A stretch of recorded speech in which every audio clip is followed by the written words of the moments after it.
Hello नमस्कार दोस्तों, स्वागत है आपका आज के मुख्य समाचारों में। दोस्तों यहाँ पर आपको देखने को मिलेंगी सुबह से लेकर शाम तक की तमाम बड़ी खबरें मुख्य समाचार ब्रेकिंग न्यूज़ अपडेट्स के रूप में। तो दोस्तों आप सभी लोगों से रिक्वेस्ट है इस वीडियो को ज़्यादा से ज़्यादा लाइक और शेयर करें। तो दोस्तों सीधे चलते हैं आज की पहली बड़ी खबर की ओर। 12 राज्यों की 56 विधानसभा सीटों पर हुआ उपचुनाव का ऐलान, केरल और बंगाल पर फैसला नहीं।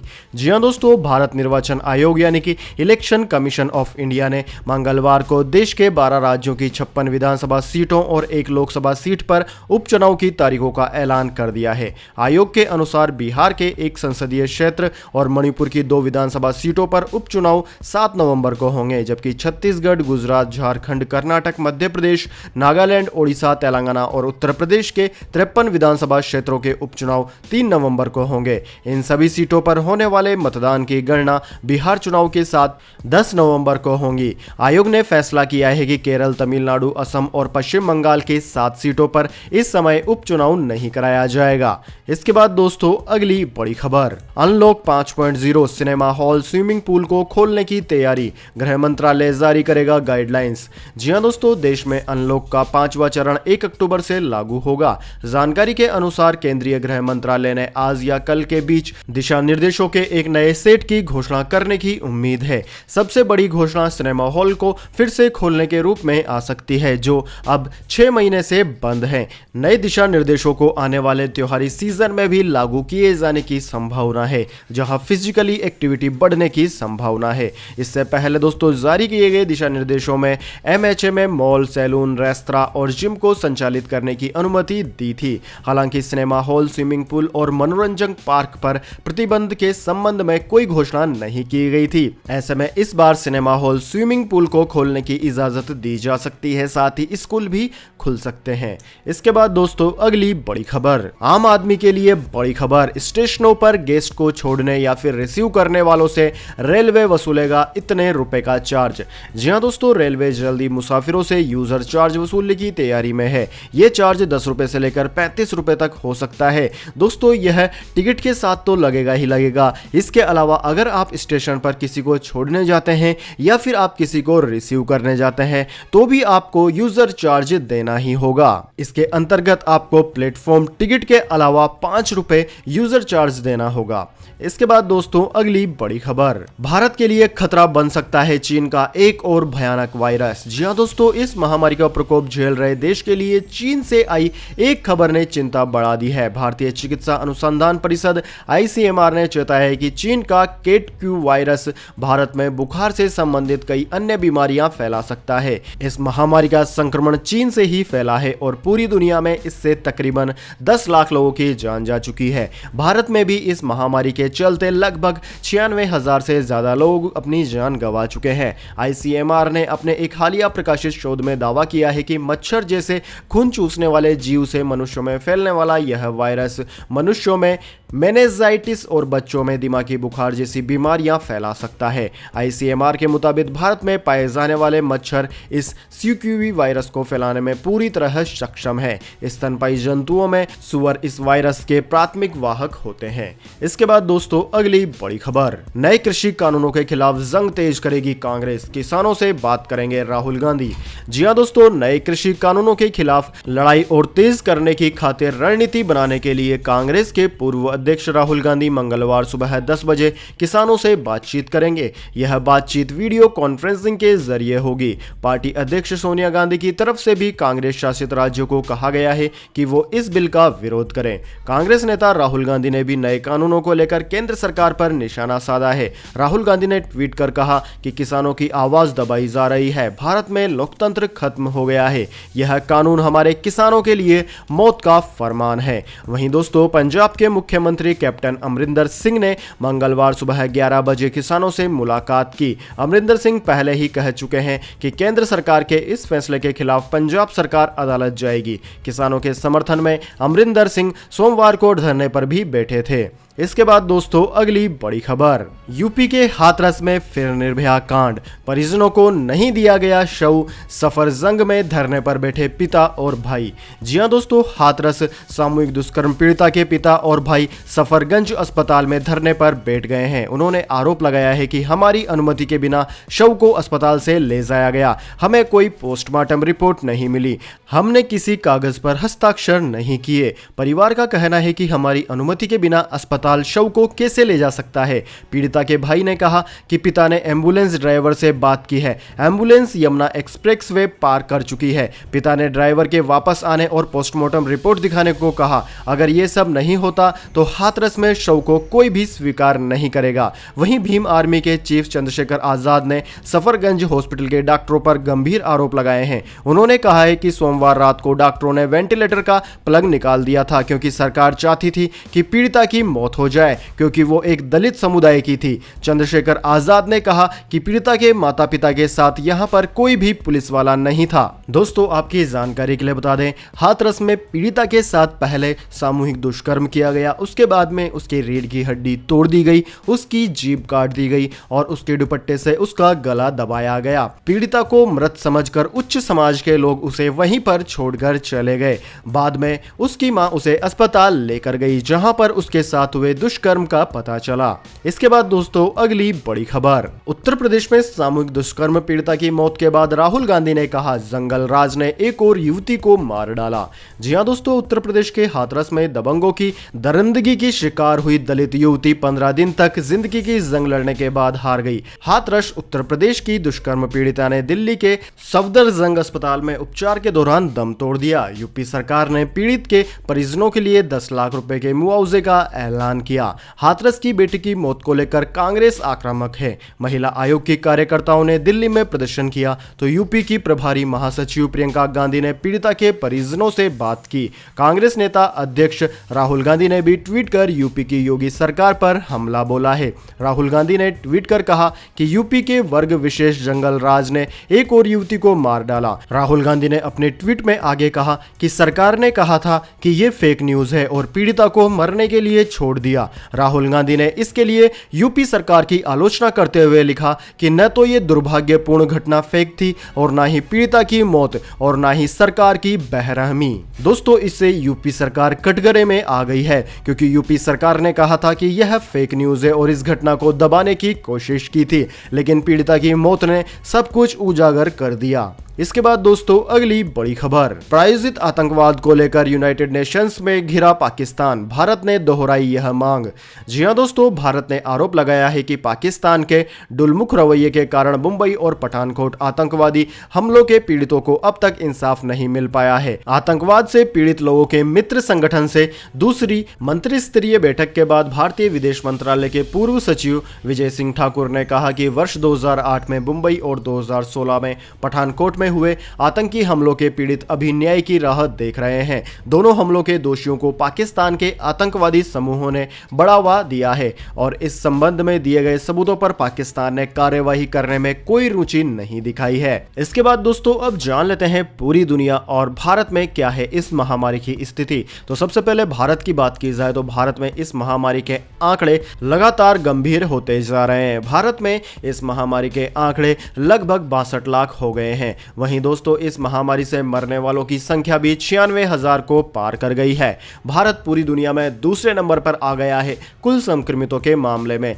हालांकि भारत में एक्टिव केसों की संख्या 9,50,000 के करीब है। वहीं दोस्तों भारत का सबसे ज्यादा प्रभावित राज्य महाराष्ट्र है जहां पर 13.5 लाख से ज्यादा संक्रमित है। उसके बाद का अगला नंबर आंध्र प्रदेश का है जहां पर लगभग 7 लाख के करीब संक्रमित है। उसके बाद तमिलनाडु, कर्नाटक, उत्तर प्रदेश, दिल्ली, वेस्ट बंगाल, ओडिशा, तेलंगाना, बिहार, असम, गुजरात, राजस्थान आदि राज्यों का नाम आता है। दोस्तों इन तमाम राज्यों में 1 लाख से ज्यादा संक्रमित केस आ चुके हैं। इसके बाद दोस्तों बात कर लेते हैं पूरी दुनिया की, लेकिन उससे पहले मेरी आपसे एक छोटी सी रिक्वेस्ट है कि अगर आपको वीडियो पसंद आई है तो इस वीडियो को लाइक जरूर कर दीजिए, क्योंकि दोस्तों आपको 1 सेकंड लगेगा लाइक करने में और यही हमारी मेहनत का फल होता है। इसी से हमें पता चलता है कि आपको हमारी वीडियो पसंद आई है या नहीं। तो दोस्तों बात करें पूरी दुनिया की तो पूरी दुनिया में इस वक्त तक इस महामारी के संक्रमितों का आंकड़ा 3 करोड़ 33 लाख को पार कर गया है, जबकि मौतों का आंकड़ा 1 मिलियन यानी कि 10 लाख को पार कर गया है। पूरी दुनिया में सबसे ज्यादा प्रभावित देश अमेरिका है, जहां पर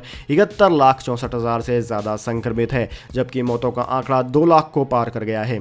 दूसरा नंबर भारत का है, जबकि तीसरा नंबर ब्राजील का है। ब्राजील में 47 लाख से ज्यादा संक्रमित है। इन तीनों देशों के बाद में Russia, Colombia, Peru, Spain, Mexico, Argentina, South Africa, France, Chile, Iran आदि देशों का नाम आता है। इसके बाद दोस्तों अगली बड़ी खबर, ऑस्ट्रेलियाई रक्षा मंत्री ने कहा चीन को सबक सिखाने के लिए भारत का सहयोग करेगा ऑस्ट्रेलिया।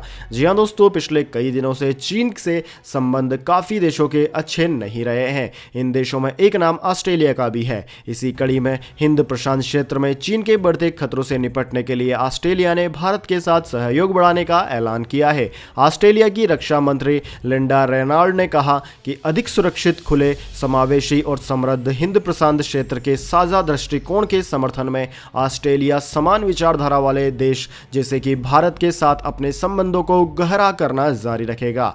चीन संसाधनों से संपन्न इस क्षेत्र में अपना दखल बढ़ाता जा रहा है। रेनॉल्ड्स ने कहा कि हाल ही में हिंद महासागर में किए गए नौसेना के संयुक्त अभ्यास व्यापक रणनीतिक भागीदारी के रूप में दोनों देशों के मजबूत संबंधों को दर्शाते हैं। पिछले सप्ताह भारतीय नौसेना और रॉयल ऑस्ट्रेलियन नेवी ने हिंद महासागर के उत्तर पूर्वी क्षेत्र में 2 दिवसीय संयुक्त अभ्यास किया था। यानी कि दोस्तों चीन के खिलाफ अब भारत के पास ऑस्ट्रेलिया का भी साथ है। इसके बाद दोस्तों अगली बड़ी खबर, मौसम समाचार। अच्छी बारिश के बाद वापस जाने लगी मानसूनी बादल, मौसम विभाग ने दी जानकारी। जी हां दोस्तों, मौसम विभाग की रिपोर्ट के मुताबिक दक्षिणी पश्चिमी मानसून वापस जाना शुरू हो गया है। उत्तर पश्चिमी भारत के कुछ हिस्सों से 28 सितंबर से मानसून की बारिश बंद हो गई है।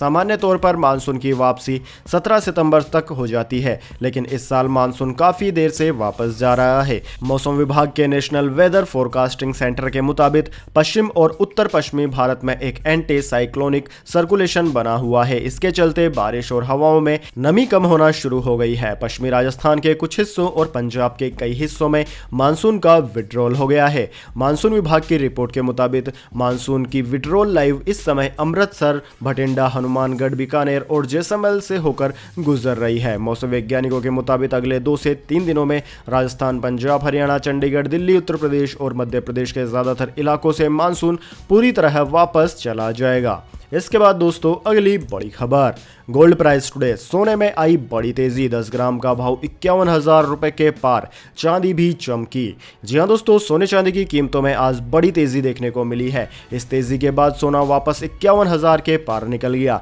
राष्ट्रीय राजधानी दिल्ली के सराफा बाजार में आज 10 ग्राम सोने का भाव 663 रुपए चढ़ गया। ग्लोबल मार्केट में आई तेजी और रुपए की कमजोरी के चलते अब 10 ग्राम सोने का भाव 51,367 रुपए पर पहुंच गया। वहीं दोस्तों दूसरी ओर चांदी की बात की जाए तो चांदी की कीमत दिल्ली सराफा बाजार में 1321 रुपए प्रति किलो तक बढ़कर 61,919 रुपए प्रति किलोग्राम पर पहुंच गई है। इसके बाद दोस्तों अगली बड़ी खबर, बीएसएनएल ने 300 Mbps की गति के साथ पेश किए 449 रुपए से शुरू होने वाले 4 नए ब्रॉडबैंड प्लान। जी हां दोस्तों, भारत संचार निगम लिमिटेड ने अपने ग्राहकों के लिए दमदार ब्रॉडबैंड प्लान रोल आउट कर दिए हैं। इसी के साथ कंपनी अपनी सर्विसेज के साथ निजी टेलीकॉम कंपनियों को कड़ी टक्कर देने की तैयारी में है। ये प्लान 449 रुपए से शुरू होकर 1499 रुपए के हैं। इन प्लान में यूजर्स को कॉलिंग के साथ साथ हाई स्पीड डेटा भी मिलेगा। बीएसएनएल के नए प्लान प्रमोशनल बेसिस पर पेश किए गए हैं, जो 90 दिनों की वैलिडिटी के साथ आते हैं। भारत फाइबर की योजना 1 अक्टूबर से चुनिंदा शहरों में उपलब्ध होगी। दोस्तों पहला प्लान 449 रुपए का है। इसके अंदर 30 Mbps की रफ्तार से 3.3 TB डेटा मिलेगा। वहीं दूसरा प्लान 799 रुपए का है। इसमें 100 Mbps की रफ्तार से 3300 GB डेटा मिलेगा और डेटा खत्म होने के बाद 2 Mbps की स्पीड मिलेगी। वहीं तीसरा प्लान 999 रुपए का है। इसमें भी आपको 3.3 TB डेटा मिलेगा, लेकिन स्पीड 200 Mbps की होगी। अंतिम प्लान 1499 रुपए का है, जिसके अंदर आपको 300 Mbps की रफ्तार मिलेगी और 4 TB डेटा मिलेगा। इसके साथ में डिज्नी प्लस, हॉटस्टार की सब्सक्रिप्शन भी फ्री में ऑफर की जा रही है। साथ ही आपको इन सभी प्लानों के साथ फ्री कॉलिंग भी मिलेगी। इसके बाद दोस्तों अगली बड़ी खबर, प्लास्टिक प्रदूषण को रोकने की दिशा में बड़ा कदम, सुपर एंजाइम दिलाएगा मुक्ति। जी हाँ दोस्तों, विश्व भर में प्लास्टिक से फैलने वाले प्रदूषण की रोकथाम की दिशा में बड़ी सफलता मिलती दिख रही है। वैज्ञानिकों ने एक सुपर एंजाइम बनाया है जो प्लास्टिक प्रदूषण को रोकने में कारगर हो सकता है। वैज्ञानिकों को उम्मीद है कि सुपर एंजाइम की खोज प्लास्टिक प्रदूषण संकट से निपटने की दिशा में बड़ी सफलता साबित होगी। सेंटर फॉर एंजाइम इनोवेशन के निर्देशक प्रोफेसर जॉन मैकगीहन का कहना है कि सुपर एंजाइम कुछ ही दिनों में प्लास्टिक को उसकी मूल सामग्री में बदलने या ब्लॉक बनाने में सक्षम है। यह एंजाइम एक तरह के बैक्टीरिया से उत्पन्न होता है। यह 6 गुना तेजी से प्लास्टिक प्रदूषण को रोकेगा। एक अध्ययन के अनुसार यदि कंपनियां और सरकारें प्लास्टिक उत्पादन में भारी कमी नहीं करती तो समुद्र में बहने वाले और समुद्री जीव को नष्ट करने वाले प्लास्टिक कचरे की मात्रा अगले 20 वर्षों में तिगुनी हो सकती है। इसके बाद दोस्तों अगली बड़ी खबर, जापान दौरे पर जाएंगे विदेश मंत्री एस जयशंकर, क्रोड के विदेश मंत्रियों से भी करेंगे बात। जी हां दोस्तों, भारत के विदेश मंत्री एस जयशंकर 6-7 अक्टूबर को जापान की यात्रा पर जाएंगे, जहां वो जापान के विदेश मंत्री से मुलाकात कर दोनों देशों के आपसी सहयोग पर चर्चा करेंगे। इसी दौरान वो ऑस्ट्रेलिया और अमेरिका के विदेश मंत्रियों से भी मुलाकात करेंगे। दोस्तों, विदेश मंत्री एस जयशंकर का जापान दौरा बेहद महत्वपूर्ण है। यहाँ वो जापान, अमेरिका, ऑस्ट्रेलिया के विदेश मंत्रियों से मुलाकात करेंगे और चारों देशों के आपसी सहयोग को बढ़ावा देने के लिए विमर्श भी करेंगे। क्रोड देशों में भारत, ऑस्ट्रेलिया, अमेरिका और जापान शामिल है, जिनकी प्रमुख चिंता एशिया प्रशांत क्षेत्र में किसी भी चुनौती से मिलकर निपटने में है। इसके बाद दोस्तों अगली बड़ी खबर 1 अक्टूबर से बदल जाएगी हेल्थ इंश्योरेंस पॉलिसी। पहली बार आपको मिलेगा ये अधिकार। जी हाँ दोस्तों, 1 अक्टूबर के बाद पॉलिसी धारकों को एक नए अधिकार मिलने वाले हैं। जी हाँ दोस्तों, आपने बिल्कुल सही सुना। आपने लगातार 8 साल तक अपनी इंश्योरेंस पॉलिसी का प्रीमियम भरा है तो कंपनी किसी भी कमी के आधार पर क्लेम रिजेक्ट नहीं कर पाएगी। हेल्थ कवर में ज्यादा से ज्यादा बीमारियों के लिए इलाज का क्लेम मिलेगा। हालांकि इसका असर प्रीमियम की दरों में इजाफे के तौर पर भी दिख सकता है। दोस्तों, एक से ज्यादा कंपनी की पॉलिसी होने पर ग्राहक के पास क्लेम चुनने का अधिकार होगा। एक पॉलिसी की सीमा के बाद बाकी का क्लेम दूसरी कंपनी के मुमकिन हो सकेगा। डिस्कशन हुए क्लेम को भी दूसरी कंपनी से लेने का अधिकार होगा। 30 दिन में क्लेम स्वीकार या रिजेक्ट जरूरी है। एक कंपनी के प्रोडक्ट में माइग्रेशन तो पुराना वेंडिंग पीरियड जुड़ेगा। टेलीमेडिसिन का खर्चा भी क्लेम का हिस्सा होगा। इसके अलावा दोस्तों, पहले से बीमारी वाली शर्तों को लेकर नए नियम भी बदले हैं। पॉलिसी जारी रहने के 3 महीने के भीतर लक्षण पर प्री एग्जिस्टिंग बीमारी माना जाएगा। 8 साल तक प्रीमियम के बाद क्लेम रिजेक्ट नहीं होगा। 8 साल पूरे होने के बाद पॉलिसी को लेकर कोई पुनर्विचार लागू नहीं होगा। 8 साल तक रिन्यूअल होता है तो गलत जानकारी का बहाना भी नहीं चलेगा। यानी कि दोस्तों, ग्राहक ज्यादा मजबूत हो गया है। इसके बाद दोस्तों अगली बड़ी खबर, अभिनेत्री रकुल प्रीत सिंह की अर्जी पर सूचना और प्रसारण मंत्रालय को नोटिस जारी। जी हां दोस्तों, दिवंगत अभिनेता सुशांत सिंह राजपूत की मौत से जुड़े ड्रग मामले में एक्ट्रेस रकुल प्रीत सिंह से भी पूछताछ चल रही है। वहीं अब रकुल की अर्जी पर दिल्ली हाईकोर्ट ने सूचना और प्रसारण मंत्रालय को एक नोटिस जारी कर दिया है। यह नोटिस रकुल को लेकर चलने वाली नेगेटिव खबरों से संबंधित है, जिसे लेकर रकुल ने यह आरोप लगाया है कि उनकी इमेज मीडिया ट्रायल के कारण खराब हो रही है। रकुल ने अपने वकील के जरिए कोर्ट में कहा कि मीडिया ट्रायल की वजह से मेरी सामाजिक इमेज खराब हो रही है, साथ ही परिवार और दोस्तों पर भी खराब असर पड़ रहा है। इसलिए मीडिया पर मेरे से जुड़ी किसी भी खबर को दिखलाने पर रोक लगाई जाए। मीडिया में दिखाई जा रही रिपोर्ट का सुशांत सिंह राजपूत केस में हो रहे ट्रायल पर भी गलत असर पड़ेगा। तो दोस्तों, यह थी आज की तमाम बड़ी खबरें। इसके बाद दोस्तों बारी आती है आज के माइंड क्विज क्वेश्चन की। जी हाँ दोस्तों, एक आसान से सवाल का जवाब देकर आप जीत सकते हैं एक अमेजिंग सरप्राइज गिफ्ट हमारे YouTube चैनल की ओर से। तो दोस्तों, आज का सवाल आपकी स्क्रीन पर आ चुका है। दोस्तों, हॉकी का जादूगर किसे कहा जाता है? जी हाँ दोस्तों, अगर आप जानते हैं हॉकी के जादूगर के नाम से कौन प्रसिद्ध है तो जल्दी से उनका नाम कमेंट बॉक्स में लिख दीजिए। अगर दोस्तों आपका जवाब होता है एकदम सही और आप चुन ले जाते हैं लक्की विजेता के रूप में, तो आपको मिल जाएगा एक अमेजिंग सरप्राइज गिफ्ट हमारे YouTube चैनल की ओर से। तो दोस्तों, जल्दी से अपना उत्तर कमेंट बॉक्स में लिख दीजिए, वीडियो को लाइक कर लीजिए और चैनल को सब्सक्राइब करके बेल आइकन भी दबा लीजिए। धन्यवाद। वंदे मातरम। जय हिंद, जय भारत।